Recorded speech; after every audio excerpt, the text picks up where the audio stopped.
Okay, I've got my instant coffee here, and so, mm, wow, it's so gross, but it's so warm and full of caffeine. Okay, sprint to the finish. What am I doing here? What does Russ have me doing with Good Sports? Well, Russ spends, okay, Good Sports primarily is an international organization that's operating in three or four countries in Central and Eastern Europe. It's a Christian organization that reaches out to kids, primarily orphans, or just, and Russ, for example, works in Micah Parish. I don't really remember, he lives in Micah Parish. I don't remember if I pointed that out in the where, but here's Debrecen, where I live. And then down here is Mega Parish, so it's about a 10-minute drive. And this is where Russ built a house with his wife Trudy. He has a daughter, also one biological daughter, one adopted daughter, and they're adopting a son. But for example, this is Emmy. He lives down there in Mega Parish, and his house has no heat, it has no water, it has no electricity. Um, a lot of these kids have very dysfunctional parents, dysfunctional families. So it's kind of like, you have your orphans, but then even if they have families, um, it's there's still just a lot of dysfunctionality going on there. And so he tries to provide some structure for these kids' lives, outreach to them. And really, I mean, Russ has been here for 8 years, so he's taken younger kids and brought them up to the point where now, like Emmy, for example, can mentor younger guys who are just, you know, coming along through the process. And so it's really been interesting talking with him and seeing how he's done stuff over the last several years. Russ has this is his adopted daughter, Nikki. And these are some local kids. These are some teams. Let's see what else we have here. This is Hungary. This is Russ again. This is his biological daughter. Um, and so on and so forth. Russ is a great guy. He actually is a really cool guy. I mean, he's it's really just inspiring what he's done. He's very much a networker, and so he sees a lot of needs beyond just the fact that there's this good sports mandate, and so there's other things that they've started to do. One of the big things that they're doing now, Good Sports Organization is doing. This isn't like the international organization's mandate. This is Russ running his program. One thing that they've gotten into is helping out refugees. There's a refugee camp in Debrecen. I wonder what I will see. Debrecen refugee camp. I don't know if that will come up with anything. Yeah, well, maybe. No, that's not going to come up with anything. Yeah, that's kind of part of the problem. Okay, let's go back to Debrecen and just see what we see here. Um, there are refugees that come from all over the world to Europe and to the United States. Oh, one thing I forgot to mention about Debrecen, it's a university town. So here's a university right here, and then there's this big just park, available for students and the whoever, and you can just go running and hiking a little bit back in there, and it's actually really nice. I enjoy it quite a bit. I think this might be the camp. That looks, no, I don't ever drive, and so I don't have a great grasp of where everything exactly is. Um, but it's outside the city some ways. Basically, there are refugees, as I said, that come to Europe, and what they are is some of them are war refugees, for example, from the war in Afghanistan. Their houses have been destroyed, or their means of support have been destroyed, or something like this, and they have to get out. But there are also just in general people that are fleeing from things. For example, there was a girl or a young woman who was raped in Iran, and from this she became pregnant. And in Iran, if you become pregnant out of wedlock, then you are going to be killed. And so she just had to run. There's another case of a guy who was in Sri Lanka. He was a Christian pastor. There's a new government in Sri Lanka that is very anti-Christian. Um, because he ran a fairly well-known church, the government sent some people over. They broke both of his legs, and he just had to run. And so you have those kind of situations that do occur all over the world. Um, and basically, if you're from Iran or you're from Sri Lanka, it's not like us. We can just get on a plane us being Americans or members of the EU, we can get on a plane and just show up someplace and they'll say, "Oh, great, you're from America, come on in." But if you're from Sri Lanka or you're from Iran, then they're going to just send you right back around, and so you can't do that.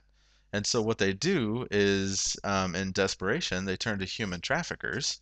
And so the human traffickers will take their money and get them over to Europe. But since it's all black market, basically they'll get them to Europe someplace, then they'll take them for all they got and just drop them off. And usually they don't speak any of the languages that are spoken over here. And so, for example, since the Romanian border is nearby and Romania is kind of a failed state, they'll just go through Romania and then across the border somewhere, drop them off, and then say, okay, bye. And so then these individuals or sometimes families will start wandering around, and it's not too hard to spot them out. And it happens in all these your EU states, and I'm sure it happens in America as well. But basically, yeah, a cop pulls them over. Let's see your papers. Oh, you don't have any. Okay, you're a refugee. So then there's three camps in Hungary. There's a processing camp where they go for about a week, and that camp basically is just an initial interview. Where are you from? Why are you here? What are you running from? Okay, and then they send them to Debrecen, where there's anywhere between 300 and 900 people, and they're all year round. They stay from anywhere from about 3 months to a year, and that's where the system crunches through their case and figures out what to do with them. There's three main ways or three main categories of refugee. There's the economic refugee, there's a political refugee, and a religious refugee. And the system is very, very difficult for them. Not only is the system difficult because they don't understand what's being said to them, they just it's almost impossible for them to navigate. I mean, if in that initial interview you tell the officer that you're an economic refugee or he understands that you're an economic refugee, and then later down the line in the longer processing it turns out you say that no, I'm a political refugee, then okay, you're lying to the system, we can't trust you, rejected. And then of course the system's really difficult. I mean, if you're an economic refugee, you have to prove that if you go back you will be in the way of bodily harm, and that this and this and this and this. And I mean, these people, most of them can't do it. Most of them don't realize because they're given all of this in either English or Hungarian, period. And so if you're from Africa and most of these countries speak French, then you're just kind of SOL. And so it's really just a heartbreaking, kind of amazing place. And so Good Sports has also started a program there that I'm actually working on, where there's one lawyer who is handling all of these people. And she's not paid by the state. I mean, you have the social workers that are crunching them through, but the social workers basically, Hungary has, uh not like a great unemployment record. And so Hungary's like, look, I mean, we can't just admit them all. We're having trouble finding work for ourselves. And so from the state's point of view, it's not really their problem. And so they're just kind of taking care of them for now until they can send them back. And so the social workers, they're not really there to get them in process. There is one lawyer from the Helsinki Foundation, and she's basically just there to help them. But it's one girl and, 700 people, and so she just goes into work and she's got, and every case, of course, has just gobs of paperwork. And so she's just overwhelmed. And so we're going to try to come alongside her and provide at least translation. And so she's going to tell the refugees that, hey, if you want, you can release this information to this third party, and then she'll send me some of their documents, and then I'm going to try to build up a network of translation. So that's one thing I'm going to be doing. Another thing I'm going to be doing, of course, is I'm working with the baseball teams now. I'm also teaching English at a school, second and third graders once a week. That will eventually become paid. There's also two orphanages that we work at. There are a couple other people here. I'm a Good Sports intern right now. There's also Elodie Singer and Cara McKenzie. But Good Sports, I mean, in addition to this, they're also working with a handicap center, and they're also working with a therapy center. And so, I mean, Russ has us just running all over the place. It's actually really incredible everything he's doing. And so, even though they're both Good Sports interns, I mean, this is the train station. I live over here. They live over here. Russ lives down here. And then you've got baseball practices going on here and other villages. You've got the refugee camp. You've got the English school. There's also, excuse me, you have the teaching English at the elementary school, and then you have an English school that they started. And through this school, they're trying to fund people like myself. So they wanted to be where, okay, this school has lots of work, and Matt Shaw shows up, he needs work for a year, boom, you work for Logos, golden. So that's getting started. So there's a lot going on, and we're just kind of in the middle of it. I'm also trying to learn Hungarian in my free time because of course, big part of the reason why I'm here is to try to learn Hungarian, see if and as that's something that me and Edith have discussed. Is she's fine with living in the States, but she wants to be able to speak Hungarian at home, if we when we have kids, if we were to get together.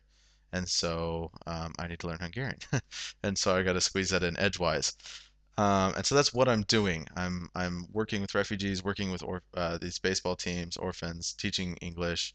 At some point, I'm gonna need more money. I'm gonna run. Russ can't pay me for any of this, and I'm gonna run out of money in December. So if you want to send me some, that'd be great. But don't just wire it to me because Russ um, will have you send it to his organization, and then you'll get tax deductible receipts from his CPA, which is a great deal. So you should definitely do that. This is Susil. My family knows him. He's a great guy. He's an American med student from Chicago. He's nice enough to let me live in his apartment right now. I'll be leaving here until May. That's his Hungarian fiance. Sorry about that. That's his fiance. And so, yeah, great guy. Kind of cool that we're in similar situations. He's engaged to a Hungarian, and I'm considering it, and so we have some commonality there. And I'm renting a room from him for $100 a month. So he's a good guy. This is Brandon Tackett from KU. KU sent some people out here, and Andy Spalding, some of you might know. Hail to old KU. Yep, count it. Okay, so that's what I'm doing and a little bit more about where I'm living. And I think that's going to be good for now. But I love you all. And yeah, pass this on to whoever you want to. So, okay. All right. Love, Matt.